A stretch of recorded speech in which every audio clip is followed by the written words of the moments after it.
Señoras y señores, señores sacerdotes, religiosos y religiosas, estamos bajo estado de sitio, están pasando una cantidad de cosas feas que ustedes saben y yo vengo a hablar del anticristo para arreglarla. Algunas veces me parece que estoy despegado de este país como fuera, al margen, como si fuese un extranjero que ha venido a observar las costumbres de los nativos, como Nelson Rockefeller. Pero algunos han dicho que yo debería haber nacido en el Renacimiento o en la Edad Media. Ernesto Palacio dice que yo tendría que haber nacido en el tiempo del Barroco, es decir, el siglo XVII.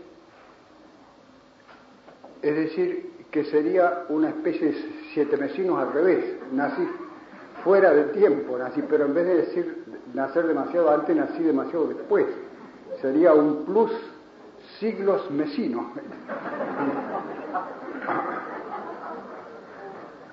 Pero cuando veo el público que me hace tanto favor y tanto honor, me doy cuenta de que no es así, que algo tengo que ver con la República Argentina, que hay un lugarcito. Pero si nos fijamos todos los que están aquí presentes conmigo, ¿qué somos comparados con toda la República Argentina o comparados simplemente con la ciudad de Buenos Aires? Somos poca cosa. Y comparados con la enorme maquinaria de desargentinizar y descristianizar que está en movimiento en estos tiempos, que somos nada. Pero somos de veras nada. No puede ser que seamos semilla, fermento, sal. De esas cosas no es necesario que haya gran cantidad. Y Jesucristo usó esas tres palabras hablando de sus discípulos: semilla, fermento y sal. Y él sabía de qué hablaba. La sal no es necesario que se eche a montones. Al contrario, eso estropearía los elementos. Un poquitito de sal basta. Sal de la tierra. ¿Y qué es la tierra entonces? Aquí hay una deducción bien interesante, que Cristo dijo: vosotros sois sal de la tierra. La tierra es todo lo otro que no es sal, es decir, todo lo otro que no son los apóstoles y los discípulos de Cristo a los cuales se dirigió él en aquella ocasión. Y entonces, ¿qué es la tierra? No son cosas muertas, no es una pudrición, no es una basura, porque en ese caso la sal no sirve para nada. Son alimentos, es decir, es una cosa que sustancialmente es buena, aunque sea sosa, sea insípida, tenga mal gusto. De manera que esa es una verdad muy importante, de que las cosas que creó Dios, todo lo que creó Dios, es bueno en el fondo y nunca deja de ser bueno del todo, por más que pueda desviarse y pueda corromperse en la superficie, pueda desviarse de su verdadero camino, porque Dios puede crear, pero el diablo no puede descrear. El diablo puede desviar, pero no puede descrear, aniquilar las cosas, echarlas a perder del todo, le es imposible. De tal manera que el mismo anticristo tendrá un ángel de la guarda, o tiene. De manera que los asesinos de Bandor también no son malos del todo. No son malos del todo. Mientras vivan, pueden volverse buenos, sobre todo si los fusilan, porque entonces sería la manera de hacerlos volver buenos.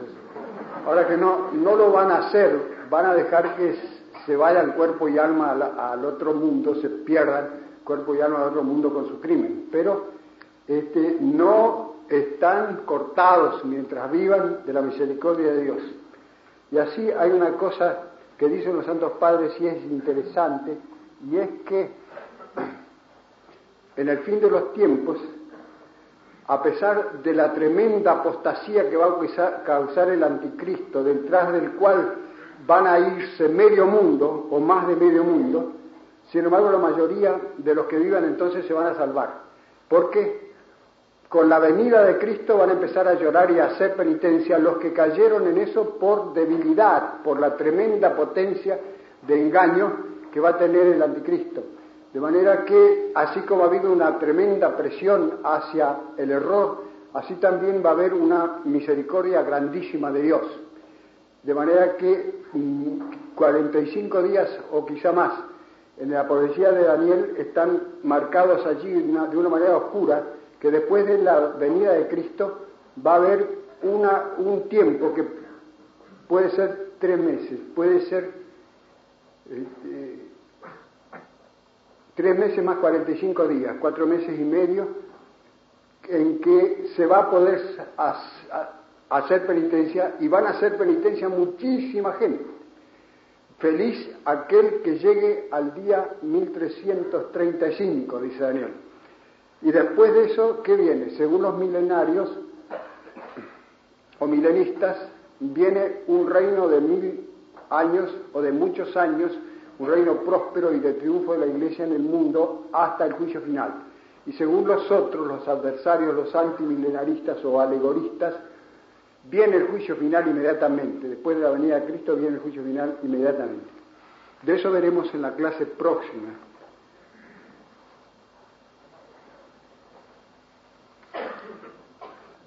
Los franceses dicen que el hombre sobre el cual se han escrito más libros es Napoleón I. Más libros se han escrito sobre el anticristo. Y sobre Cristo más todavía, por supuesto. El ruso Berdiaev dijo que el anticristo era la clave metafísica de la historia. La clave metafísica de la historia es Cristo. Pero como el ánomos, o sea, el hombre sin ley, es el polo opuesto de Cristo, la encarnación del poderío de Satán en el mundo, se puede decir de él lo mismo por analogía con Cristo, que es la clave metafísica de la historia. Este nombre anticristo aparece por primera vez en la epístola primera de San Juan, pero se ve que los fieles ya lo usaban. ¿Y de dónde lo habrían sacado sino de los apóstoles? Porque San Juan dice en su epístola: habláis del anticristo, el anticristo vendrá, pero ya ahora hay muchos que se han hecho anticristos. Todo aquel que niega que Dios bajó a la carne, se hizo carne, ese es anticristo. Es decir, los nicolaitas y demás herejes que habían surgido ya en el primer siglo de la Iglesia. Los fieles ya lo usaban, ¿y de dónde lo habían sacado sino de los apóstoles? Pues el Evangelio no está, y Cristo no tomó en su boca al anticristo, sino es en aquella palabra: yo he venido en el nombre de mi Padre y no me recibisteis. Otro vendrá en su propio nombre y lo recibiréis. Palabra que sin embargo es dudosa, como he dicho ya. Sin embargo hizo una alusión a la profecía de Daniel, que trata del anticristo también, de manera que en realidad Cristo no es exacto decir que pasó por alto el anticristo, aludió al anticristo ciertamente. Ni San Pablo ni el autor del Apocalipsis lo llaman anticristo. San Pablo lo llama ánomos, hombre sin ley, y también hombre de pecado, hijo de la perdición. Y en el Apocalipsis es llamado solamente la bestia o la fiera. Pero la palabra anticristo se hizo común en la cristiandad, y desde el primer momento comenzaron a aparecer vidas o retratos del gran impío. Por ejemplo, en San Ireneo, siglo II, que dice será judío, de la tribu de Dan, y que el número 666 significa lateinos, o sea, romano, porque presidirá el nuevo imperio romano restaurado, lateinos, latino. Desde entonces se multiplican las vidas de un personaje que no existe todavía.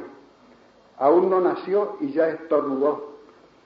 Basadas primero en los datos de la Escritura, segundo en raciocinios sobre esos datos, tercero en imaginaciones.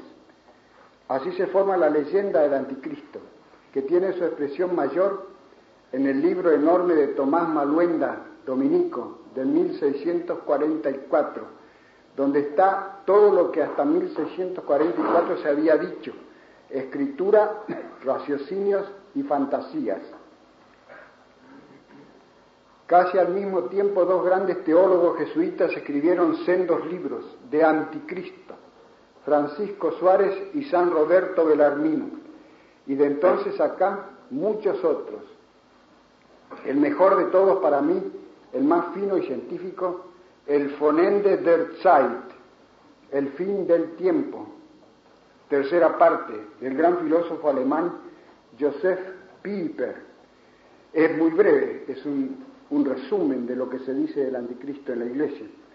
Que el anticristo vendrá es de fe, dicen Suárez y Bellarmino, de fide ex scriptura, de fe por la Escritura. Y es así, que será un hombre y no una colectividad o un cuerpo moral. Es también de fe, dice Suárez, exagerando. Es casi de fe, proximus fidei, próximo a la fe, dicen los teólogos. Para los no católicos o los que no tienen fe, es un tema enormemente interesante de la Kulturphilosophie, que como dicen los alemanes, o sea, de la filosofía de la cultura, porque es una figura y un tema sobre el cual están especulando desde hace 20 siglos la cristiandad y la no cristiandad también. Es decir, se está escribiendo y se está especulando sobre este ser que todavía no ha existido, no existe, desde hace 20 siglos. ¿Qué quiere decir eso? ¿De dónde sale eso? ¿Cómo se explica eso? Todo eso. Eso es un tema de la filosofía de la cultura. Y de hecho, algunos incrédulos hoy día tratan de ese tema del anticristo. La dificultad de esta clase es la abundancia del material, l'embarras du choix. En nuestros días la leyenda se ha concretado en lo que llamamos las obras de arte apocalípticas, novelas y dramas, de las cuales conozco 9, contando la comedia de Juan Ruiz de Alarcón y las novelas de Dostoyevsky y Bernanos. Dostoyevsky y Bernanos quisieron hacer novelas en que describieran la perversidad humana llevada al máximo en un hombre. Y los dos dejaron inconclusas sus novelas. Una está en el final, en algunas ediciones del libro de los demonios, de Dostoyevsky, la novela de los demonios, donde él predice el bolchevismo.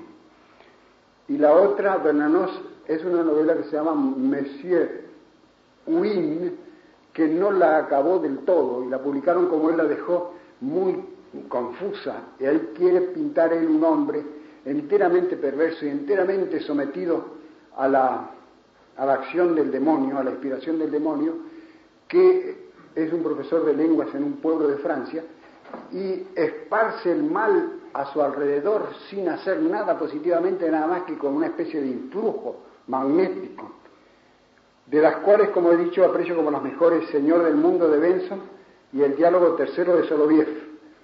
Yo mismo tengo el retrato del anticristo que recibí de don Benjamín Benavides y transcribí en mi libro El Apocalipsis. Voy a resumir la breve novela histórica futurista de Vladimir Soloviev, que si Dios quiere traduciré más tarde del alemán como apéndice de estos apuntes si los publico. Acá en esta revista de la Universidad Católica, número 9, un autor reconocido ha traducido del francés el diálogo, ese relato que está en el diálogo tercero de Soloviev, breve relato sobre el anticristo por Vladimir Soloviev, traducción del francés y notas de S.E. Puede ser Santiago Estrada, puede ser, probablemente es él. Tradujo solamente la mitad última del relato y no lo tradujo entero, sino que muchas cosas las deja y pone unas cuantas líneas resumidas. Por ejemplo, los discursos del anticristo que Soloviev pone enteros, palabra por palabra, él pone unas cuantas líneas resumiendo y sigue adelante para no hacer largo. Yo voy a resumir todo el relato este.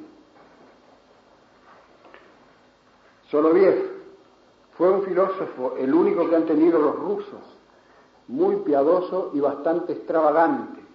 No sería eslavo si no fuera extravagante, que luchó casi toda su vida por la unión o reunión de la Iglesia Ortodoxa rusa con la romana, y entró en esta última, en la Iglesia, antes de morir en 1899. Murió justo el día que yo nací, 16 de noviembre de 1899. No es fácil que me olvide yo de la muerte de Soloviev. A los 46 años, después de haber sido perseguido rudamente por su propia iglesia y de no haberle hecho caso a la iglesia romana, no le hicieron mucho caso. Prácticamente católico romano desde que escribió La Rusia y la Historia Universal, Apología del Papado, uno de sus mejores libros. Poco antes de morir escribió Drei Gespräche, 3 diálogos. Posiblemente lo escribió en alemán, porque no existe la obra rusa, no existe en uso, existe en alemán, y de ahí la han traducido al francés, que es una pura obra maestra de arte literario y teología, digamos existencial, que deprime los críticos impíos como Maxim Hermann, y yo estimo la mejor de sus obras.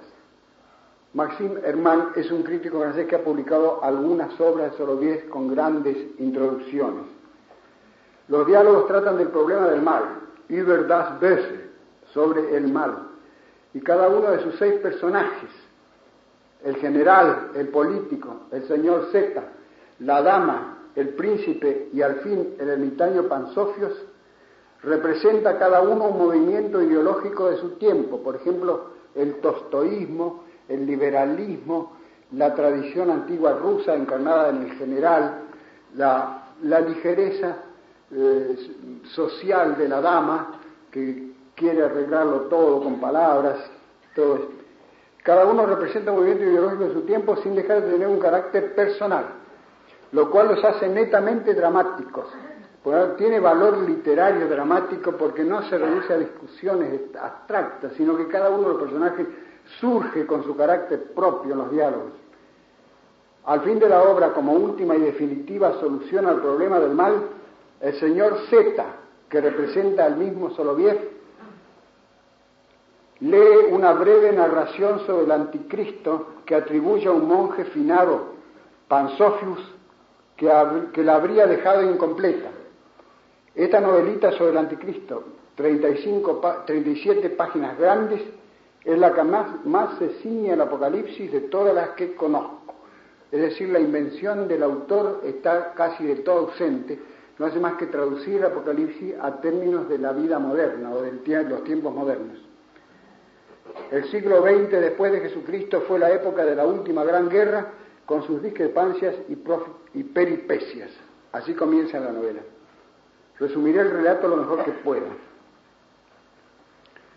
En Europa y América han continuado las rencillas entre naciones, el progreso técnico y la apostasía. Se ha formado una religión sincrética, con fragmentos de todas las religiones, dominada por el naturalismo.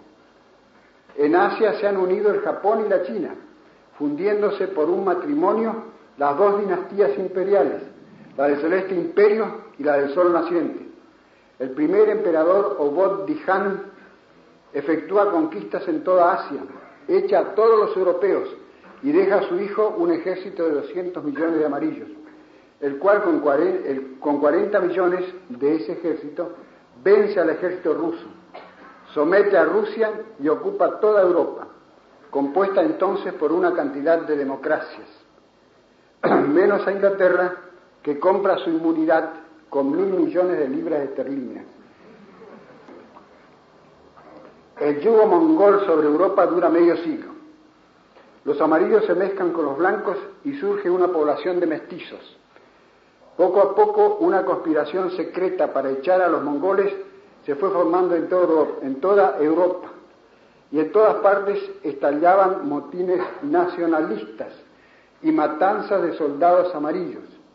El tercer Obod Dihan, nieto del gran conquistador, movió un ejército desde China y fue derrotado enteramente en Rusia por una enorme alianza de ejércitos europeos. Los restos huyeron al interior de Asia y Europa quedó libre, aunque devastada. La guerra hizo la unión de Europa. En la tal unión se distinguió un hombre extraordinario, pensador, sociólogo y militar. Era de aventajada hermosura, de costumbres intachables, muy elocuente, vegetariano y francmasón. De gran fortuna alcanzó puestos políticos y en poco tiempo fue conocido en todo el mundo. Y empezó a predicar sobre la segunda venida de Cristo, diciendo que Él era la segunda venida, que Jesús de Nazaret había sido su precursor, que el nazareno había dicho que Él venía a traer la espada, pero Él venía a traer la paz. En suma, los judíos lo admitieron como el Mesías, los maometanos como el sucesor de Mahoma y los cristianos modernistas como un superhombre. En su lujoso palacio de Suiza, a los 33 años, tuvo una noche una visión de Cristo y comenzó a gritar: no, no ha resucitado, no ha resucitado. Y se tiró a un precipicio, pero fue recogido antes de matarse, fue recogido al vuelo por otro fantasma que le dijo: tú eres mi hijo muy amado en quien tengo mis complacencias. Y le ofreció el reino del mundo si postrándose lo adoraba, lo cual hizo, y volvió a su aposento en estado de trance o éxtasis. Desde ese día empezó a escribir un libro titulado El camino abierto para la paz mundial y la prosperidad. Es decir, hizo un pacto con el demonio, con Satanás. Después su camino fueron triunfos y una ascensión continua. Su libro, que era estupendo, tuvo una difusión inmensa. Una asamblea europea reunida en Berlín, presidida por la masonería, decidió confederar y entregar a Europa al hombre del porvenir como su primer presidente. Hizo una proclama a todos los pueblos del mundo, prometiendo la paz perpetua, y América se plegó, nombrándolo emperador romano. Dominó con las armas los pueblos de Asia y África que no se le sometían, y las rebeliones de los nacionalistas, o sea, de los que querían las antiguas nacionalidades. Fijó su sede en Roma, de la cual el pontífice romano se fue a San Petersburgo. Este fue el primer año de su reinado.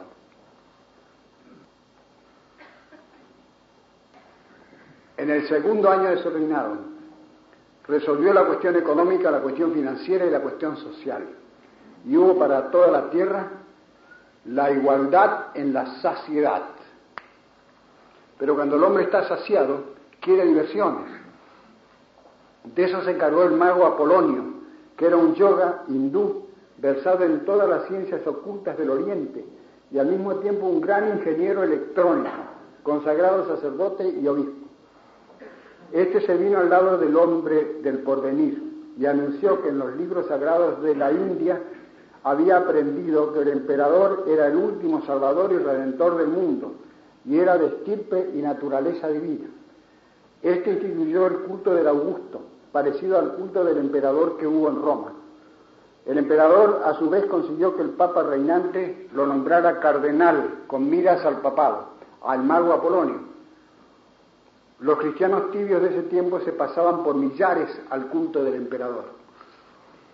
Quedaron unos 45 millones de cristianos fieles en el mundo.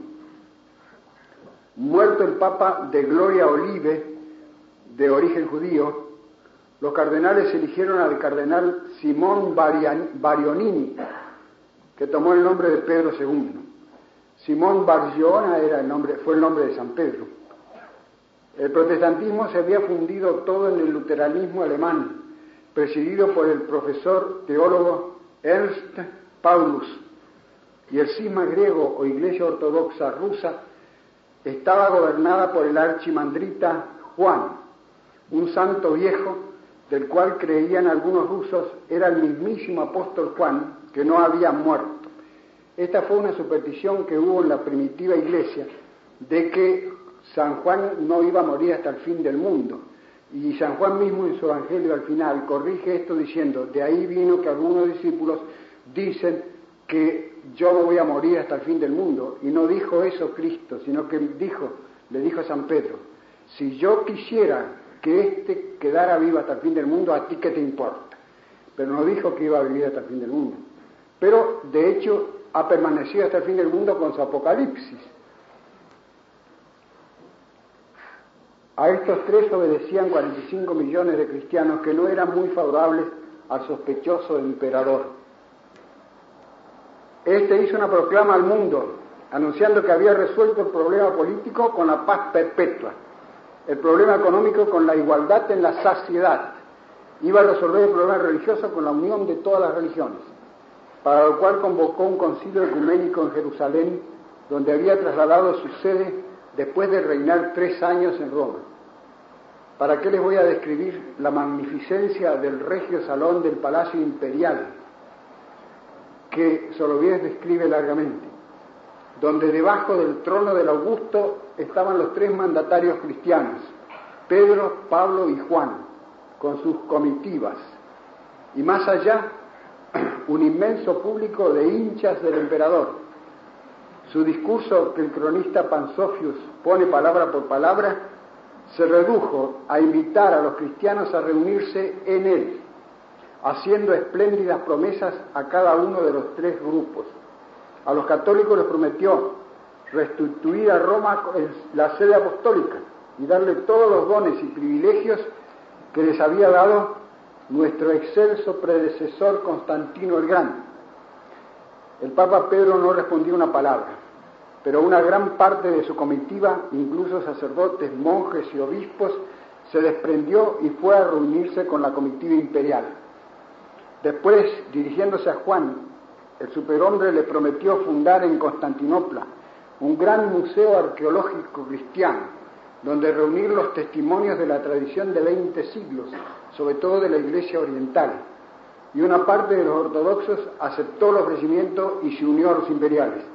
Y tercero, al doctor Paulus le prometió fundar en Berlín un suntuoso instituto público para el estudio científico de la Escritura, y pasó lo mismo. Entonces el cardenal Apolonio se volvió a los 3 jefes cristianos exigiendo una respuesta. Entonces el starets Juan se adelantó y dijo: nosotros tenemos por nuestra cabeza a Jesucristo. Por tanto, si quieres nuestra adhesión, profesa aquí públicamente que Jesucristo es el Hijo de Dios que se hizo hombre, padeció y murió por nosotros, resucitó al 3er día y ha de retornar al mundo. El Augusto se levantó lleno de furia, pero Apolonio le gritó: tranquilo, no te muevas. Juan el Ruso se adelantó y dijo: hijitos míos, es el anticristo. Y Apolonio hizo un gran gesto, una nube negra surgió en la cúspide del salón y un rayo cayó sobre Juan, tendiéndolo muerto a los pies del trono. El Augusto dijo: habéis visto todos el castigo de Dios a este blasfemo. El emperador dictó entonces al secretario un decreto en el concilio ecuménico, declaraba al soberano emperador de Roma y del mundo entero como su supremo conductor y señor. El Papa Pedro, con el rostro encendido y la voz trémula, dijo: contradicitur, se niega, y renovó la profesión de fe del starets Juan, y excomulgó al anticristo, llamándolo perro sarnoso, y enseguida otro rayo lo tendió muerto. Todo el público comenzó a huir desordenadamente, seguidos lentamente por el anciano profesor Paulus. Así terminó el segundo concilio de Jerusalén. Los acontecimientos que siguen calcan al Apocalipsis. Los cuerpos de los 2 testigos yacieron 3 días y medio en una plaza. 2 testigos salen en el Apocalipsis que van a predicar 3 años y medio antes del anticristo y van a ser muertos por el anticristo, que no sabemos quiénes serán o qué serán, porque la tradición antigua decía que serían Enoc y Elías, que no han muerto todavía y que iban a venir a preparar al mundo para la gran tribulación. Pero otros dicen que no, que eso es demasiado raro, que no puede ser. Aunque Belarmino dice que es de fe. Dice que serán 2 órdenes religiosas o que serán los 2 testamentos, el Antiguo y el Nuevo Testamento, pero son 2 testigos que el anticristo mata y resucitan a los 3 días y medio. Yacieron 3 días y medio en una plaza, y entonces sonó una voz del cielo y resucitaron y se dirigieron al monte Oliveto, donde se habían refugiado todos los cristianos con el profesor Paulus, y allí dieron la mano a Pedro y lo proclamaron primado de la iglesia, es decir, los 3 jefes de todos los cristianos entonces hicieron la unión de las iglesias ante el rostro del anticristo. Al mismo tiempo, un gran terremoto destruyó la tercera parte de la ciudad, terremoto que el mago Apolonio detuvo cuando ya se estaba deteniendo solo. El anticristo envió un ejército contra los cristianos, a los cuales se había unido una inmensa muchedumbre de judíos que pedían ser bautizados. Y Pedro mandó dejasen las armas y se entregasen al ayuno y la oración. Y de repente, en medio de la noche, surgió una inmensa claridad, y en medio de ella apareció una mujer vestida de sol, con la luna a sus pies, y en su cabeza una diadema de 2 estrellas, que empezó a moverse lentamente hacia el sur. El Papa Pedro II gritó: «Esa es nuestra bandera, sigámosla». Y todos los cristianos se pusieron en marcha desde el monte Sinaí hacia Sion. Y entonces, desde distintos lugares, acudían muchos grupos jubilosos de cristianos y judíos degollados por la policía del anticristo, los cuales resucitados reinarían 1000 años con Cristo. De manera que Soloviev era milenista. Aquí termina el manuscrito del eremita Pansofios. O sea, Soloviev no se atrevió a describir la parucía, como tampoco ninguno de los otros que han escrito novelas apocalípticas, y han hecho bien.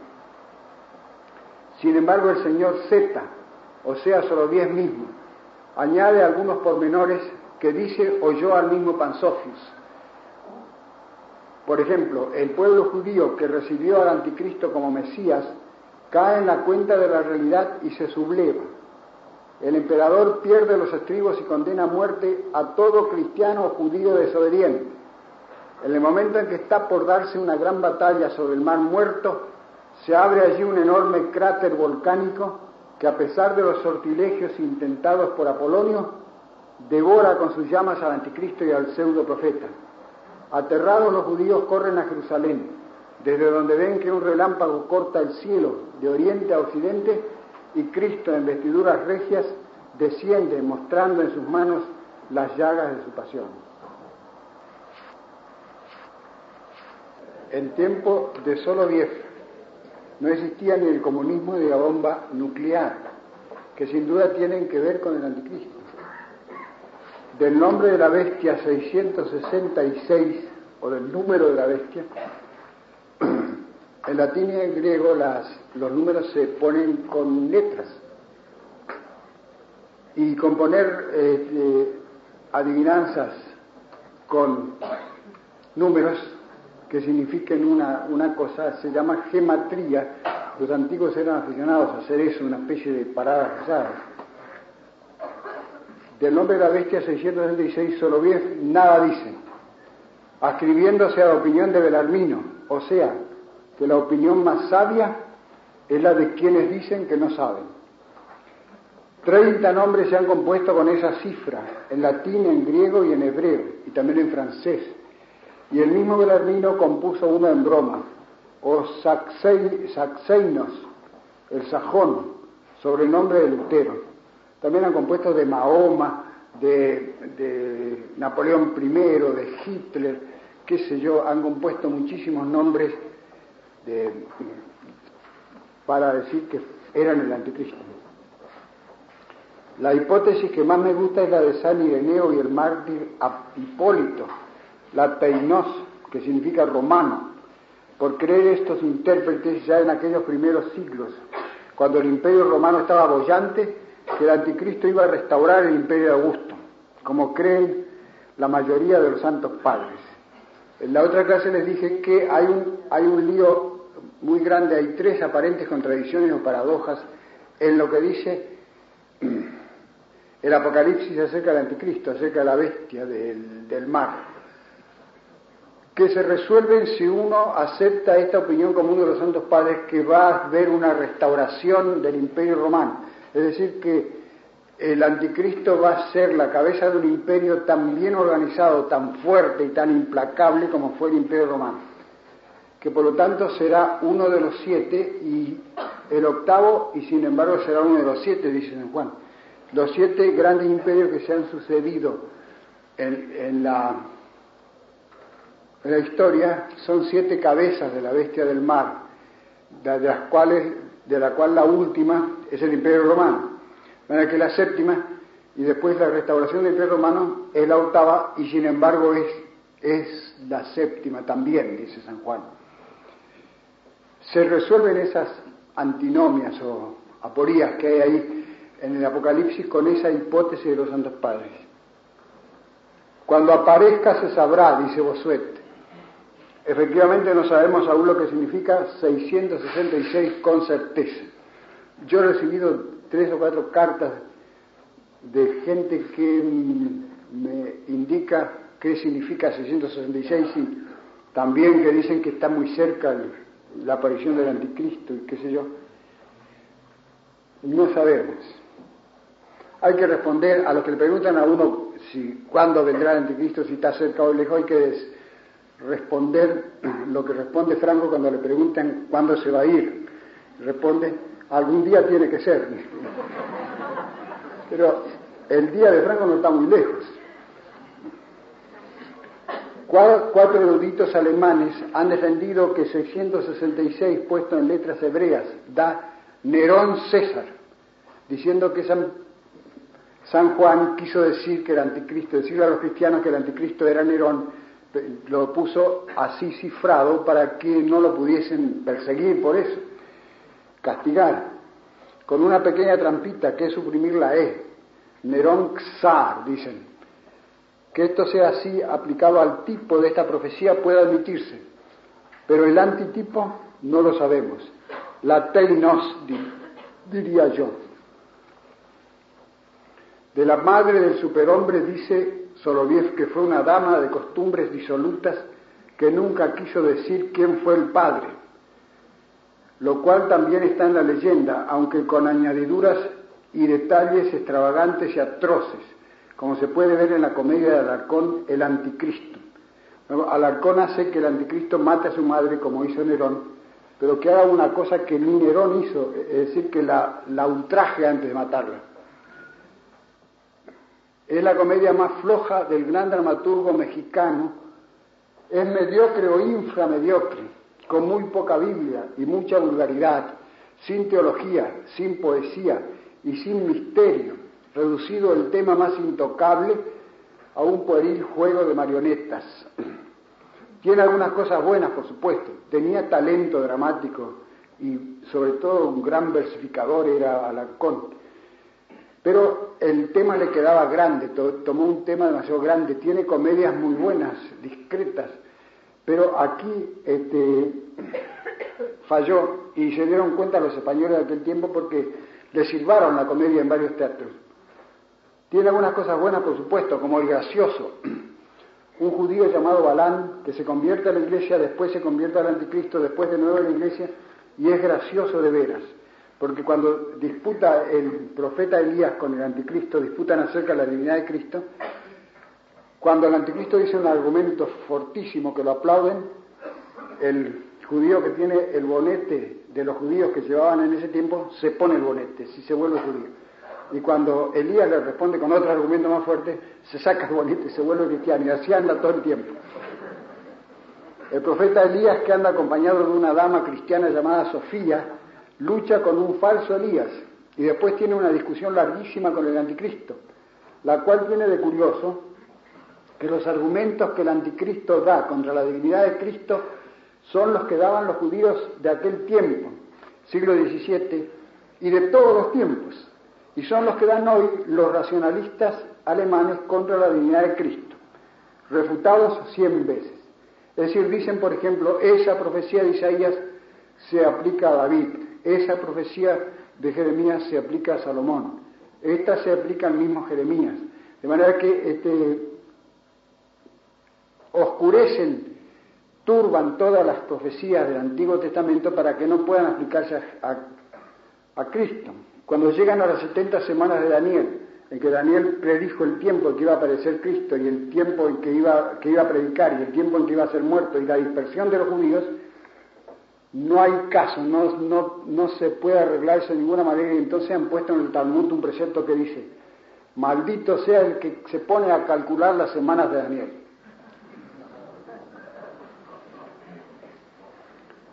Que habrá de ser un hombre desenfrenadísimo en la lujuria, viene en la leyenda de un versículo de Daniel mal traducido, porque San Jerónimo tradujo la profecía de Daniel y tradujo una frase que hay allí en hebreo, la tradujo al latín en la Vulgata, eterit in concupiscensis feminarum, y andará en concupiscencias de mujeres.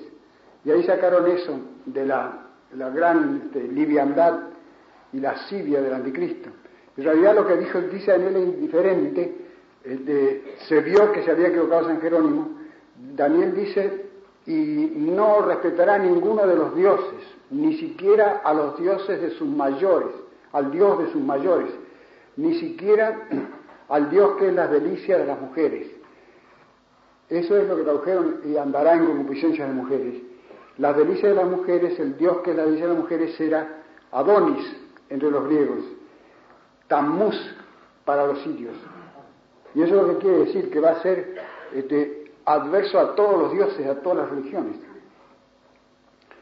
Lo más probable es lo que pone Soloviev, un hombre de austeras costumbres, por lo menos en lo exterior, pues habrá de mostrarse parecido a Cristo. Otras innumerables imaginaciones acerca de su niñez, sus estudios, sus conquistas, su culto y sus prodigios no vale la pena recordar.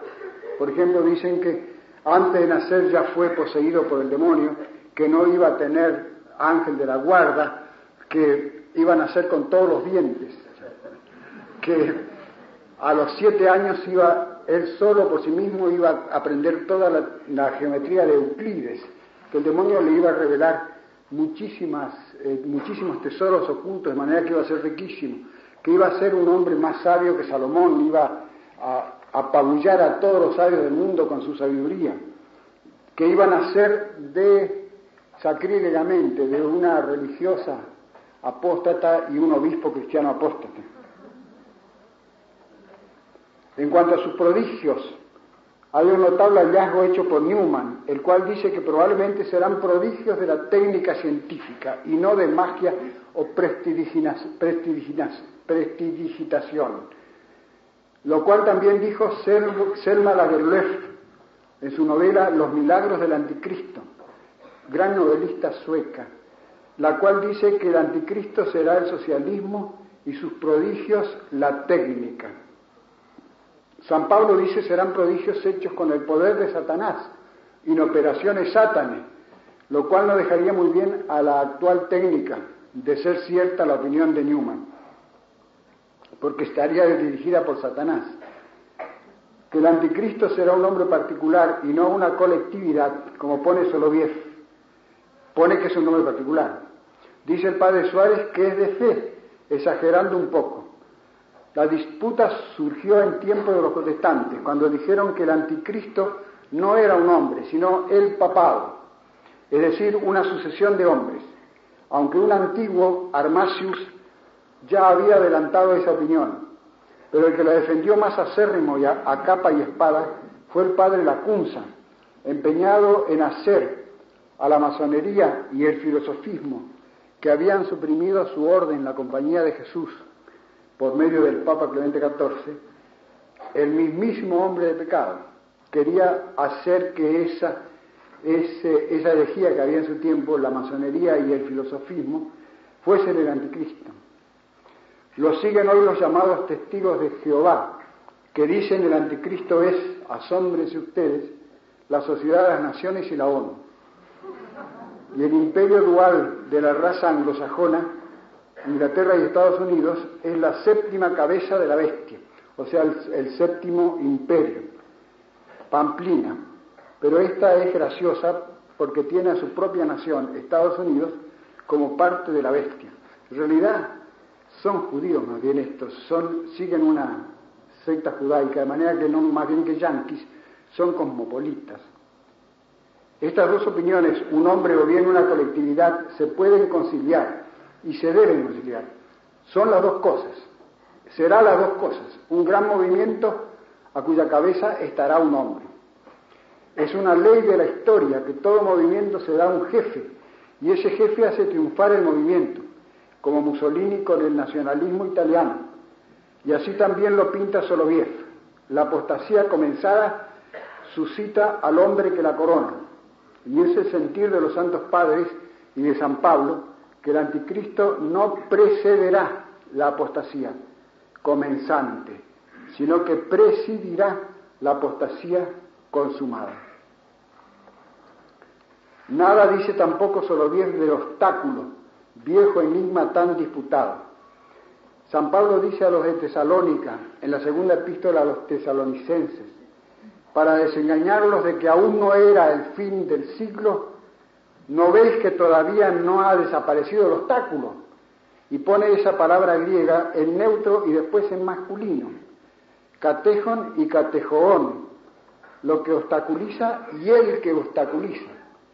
¿No os acordáis que cuando estuve entre vosotros, prosigue el apóstol, os lo dije? A ellos se los dijo, pero a nosotros no, se queja San Agustín. Pero el mismo Agustín y el grueso de los santos padres conjeturó que lo que obsta era el imperio romano, y el que obsta era el emperador. Y mientras ese obstáculo no fuera removido, no podía manifestarse el anticristo. Pero el imperio no estaba persiguiendo cruelmente a los cristianos, sí, pero con su disciplina, su ejército y su sólido cuerpo jurídico mantenía el orden civil. Y así San Juan no ve a Nerón como al anticristo, sino como una figura o tipo del anticristo. Mas cuando cayó el Imperio Romano de Occidente, en el año 475, y el último emperador, Rómulo Augustulo, fue decapitado por el bárbaro Genserico, no apareció el anticristo. Los doctores quedaron desconcertados, pero pronto se incorporaron, diciendo que el Imperio Romano, en su esencia, no había desaparecido, pues se continuaba el orden romano, sostenido por la Iglesia, el ejército y los reyes cristianos. Y ni siquiera formalmente desapareció el Imperio Romano, porque duró hasta Napoleón el Sacro Romano Germánico Imperio, que se llamaba. Había un emperador siempre, aunque sea nominal, como el último que fue Maximiliano, Francisco, que Napoleón le quitó el título y fundó la Confederación del Rin, pero nominalmente hubo un imperio romano siempre, hasta el siglo XVII, al siglo XIX. Santo Tomás en el siglo XIII dice tranquilamente que el imperio romano no ha perecido. Y así lo creo yo también. El orden romano consiste en 4 columnas: la familia, la propiedad, el ejército y la religión, que hoy día están atacadas violentamente, pero no están derribadas aún. Es decir, la romanidad se mantuvo, esa civilización que crearon los griegos y los romanos, y que era el vehículo destinado por la providencia para el cristianismo, se mantuvo gracias a que la Iglesia y el ejército romano no la dejaron caer. Vino una tremenda descomposición política, los bárbaros invadieron por todas partes el imperio, al emperador lo obedecían cada vez menos, hasta que llegó a Rómulo Augustulo, que ya nadie lo obedeció, y el bárbaro Genserico le cortó la cabeza, de manera que políticamente se hundió el imperio, pero apareció la cristiandad, que se llamó la cristiandad, una cantidad de reyes convertidos al cristianismo que reconocían al Papa como cabeza de toda Europa, prácticamente. No obedecían siempre, pero lo reconocían de derecho, jefe de toda la cabeza. De manera que permaneció la cristiandad, que es un nombre de la romanidad hasta nuestros días. Ahora ustedes saben cómo se ataca a la familia, cómo se ha corrompido el ejército en Rusia, por ejemplo, que es una calamidad el ejército. La propiedad la ataca el comunismo y la religión la atacan por todas partes.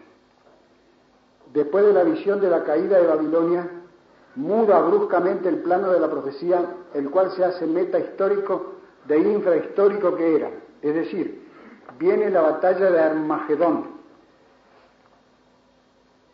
con la derrota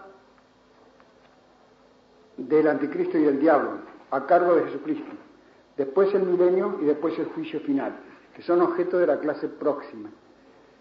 O sea, los sucesos hasta ahora predichos pertenecen al orden de la historia humana. Lo sobrenatural actúa, por supuesto, pero desde atrás. Y ahora se rasga un velamen, irrumpe lo sobrenatural directamente. La batalla de Armagedón, los ejércitos celestiales y el pisoteo del lagar lleno de uvas agrestes que destilan sangre, son figuras. Significa la victoria definitiva de Cristo, hágase ella como sea, no sabemos. Eso es un evidente símbolo, la batalla de Armagedón que está al final del Apocalipsis.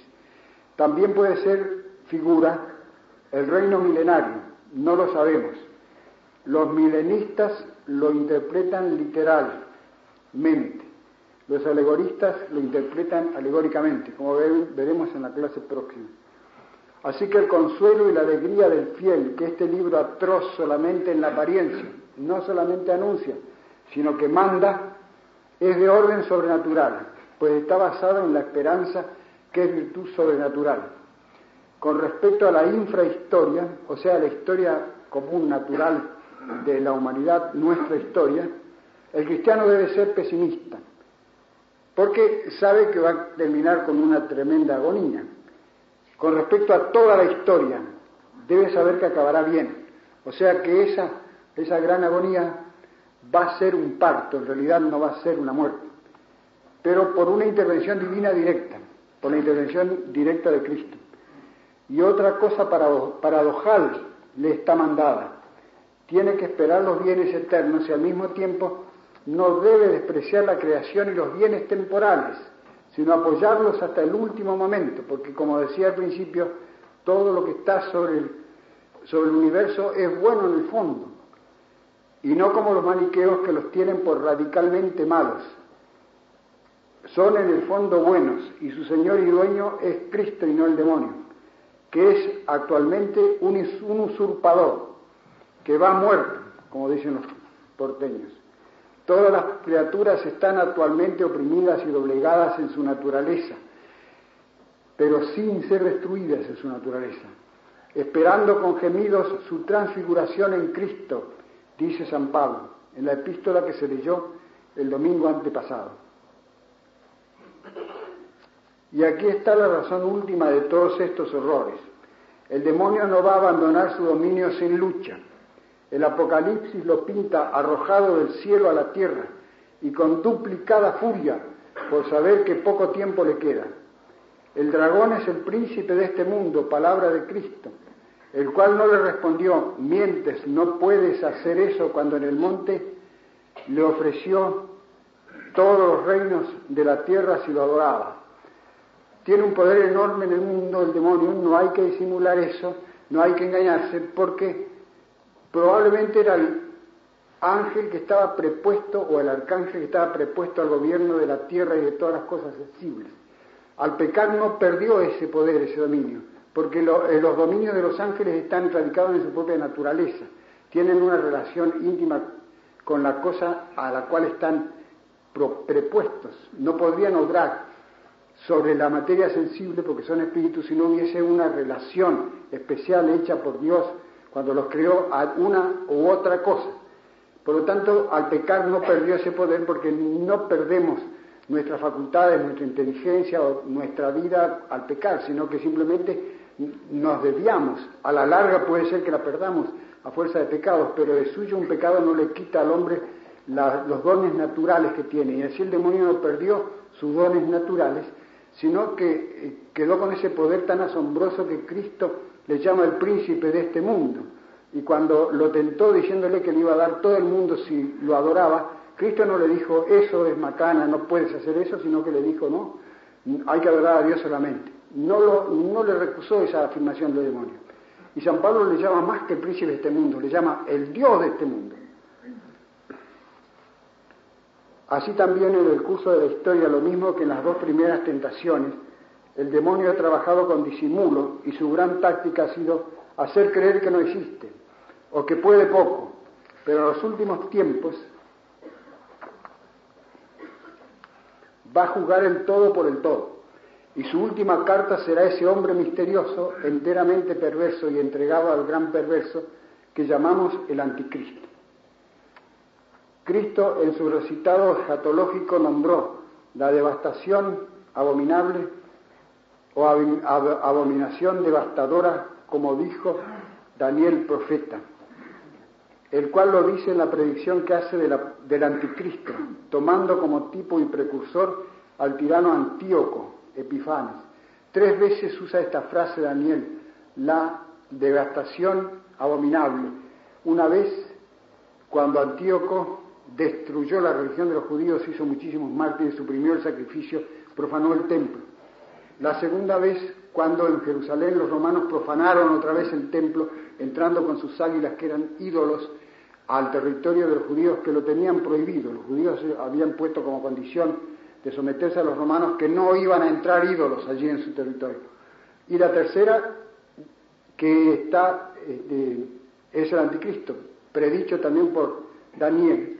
Y ahí también dice que la desolación abominable va a reinar en el templo. Y Cristo aludió a eso. Dice, cuando veáis la desolación abominable, o la abominación de la desolación, donde no debe estar, entonces es el fin. Esa palabra hebrea asumió también San Juan, de modo que la palabra de Cristo enlaza y eslabona la lejanísima profecía de Daniel con la suya propia y con la futura de Juan Apocalipta. Así que no es exacto decir que Cristo no aludió nunca al anticristo. El anticristo representa la condensación de la maldad en un hombre. Las religiones antiguas tenían también esa idea, por lo menos la hindú y la persa. Y si la maldad tiene que ir creciendo hasta el fin, como dicen Daniel, Cristo y San Juan, hasta llegar a la gran apostasía y el crimen de la adoración del hombre, tiene que ser así. Es la ley de la historia, como está dicho antes. El anticristo ya ha cesado de atemorizarnos, dice Renan, pero cuando apareció Hitler, los franceses y los aliados en general decían que Hitler era el anticristo. A nosotros ha cesado de atemorizarnos, porque sabemos seguro que va muerto, como dicen los porteños, pero antes de morir va a dar grandes estornudos, pues aún no nació y ya estornudó, desde el siglo I. Nosotros decimos tranquilamente, ven Señor Jesús, mientras hoy día muchos profetas del anticristo, como Kant, Nietzsche, Wells, Proudhon, Lautréamont, dicen claramente, ven Señor antijesús. Porque hay profetas del anticristo hoy día que ya prenuncian la venida del anticristo y hacen el programa del anticristo, de modo que cuando venga no va a tener más que recoger los programas que le han ido haciendo ya. Por ejemplo, Wells, por ejemplo, tiene un programa de cómo hay que gobernar el mundo por medio del socialismo, que es un programa tremendo del anticristo.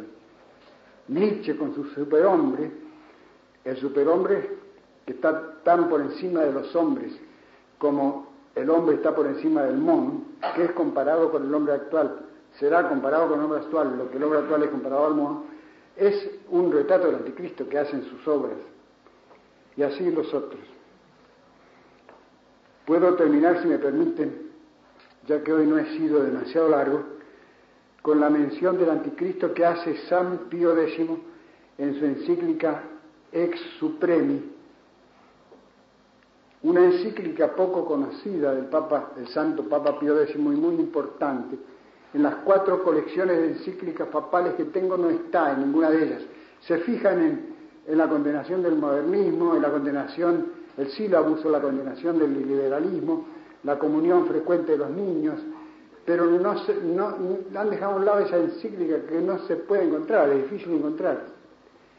Esa encíclica versa sobre el gran movimiento apostático que había en el mundo en su tiempo, antes de la Primera Gran Guerra, sobre todo en Alemania, Inglaterra y sobre todo en Francia. La encíclica está dirigida a comentar los sucesos en Francia, donde parecían haber llegado a una apostasía nacional, la persecución de Combes y Waldeck-Rousseau, que habían echado de Francia una gran cantidad de órdenes religiosas, habían cerrado todas las escuelas católicas, perseguían a los católicos, sobre todo en la milicia, en el ejército, porque tenían las famosas fichas que se descubrieron después, unas fichas secretas, en la cual si un oficial era católico, lo fichaban para que no ascendiera. Incluso si tenía una mujer que iba a misa, aunque él no fuese a misa, lo fichaban para que no ascendiera. De tal manera que cuando vino la guerra se encontraron con una cantidad de ineptos al frente del ejército y tuvieron que ir a desenterrar a Foch, a Joffre, a todos los que defendieron a Francia en la Primera Guerra, porque los habían arrinconado a todos o los habían hecho retirar. De manera que parecía que Francia estaba perdida. Los españoles decían que la llamaban la apóstata Francia. Entonces Pío X dice, en mitad de su cíclica más o menos dice lo siguiente: aquel que esto pondere, es decir, todos los acontecimientos y sucesos de Francia. También en Alemania Bismarck perseguía a la Iglesia con el nombre de Kulturkampf, la lucha por la cultura.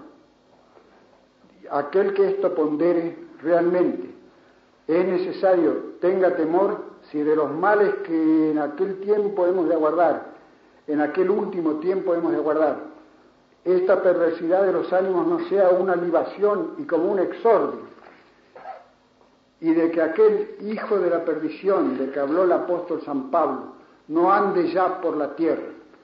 Con tan gran audacia, con tal furor se ataca a la religión y se impugnan las escrituras de la fe y se contiende quitar los deberes del hombre para con Dios y después de destrozados borrarlos. Y por otro lado, lo que según San Pablo expropia carácter de anticristo, el hombre con temeridad suma invade el lugar de Dios, levantándose sobre todo lo que se llama Dios. Son las palabras de San Pablo sobre el anticristo. Hasta tal punto que aunque no pueda borrar del todo en sí toda noción de Dios, borrado empero su dominio, se dedica a sí mismo este mundo visible como un templo donde sea adorado. In templo Dei sedeat ostenden se tanquam sit Deus.